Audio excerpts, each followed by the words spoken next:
আপনারা তো সবাই জানেন আমাদের 3 তলা ছাদের কাজ চলছিল, যার জন্য 2 তলা ছাদের উপর যে গাছগুলো আমি রেখেছি সেগুলো এখনো 3 তলার ছাদে শিফট করা হয়নি। তো আজকে ছুটির দিন ভাবতেছি সাফার বাবাকে দিয়ে গাছের ডালগুলো একটু ছোট ছোট করে ছাঁটাই করে নিব। এই জন্য ওর বাবাকে অনেকবার বুঝিয়ে বললাম চলো আজকে ছুটির দিন যাই। তো বলতেছে কি মিস্ত্রিরা আসুক, এসে গাছগুলো উঠাই দিবে।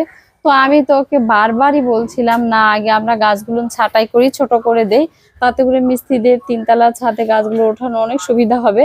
তোর বাবা এখন কাটতে শুরু করছে, যে গাছ ডালগুলো একটু পুরাতন হয়ে গেছে একদমই থেকে কেটে দাও। না, এখান থেকে কাটলে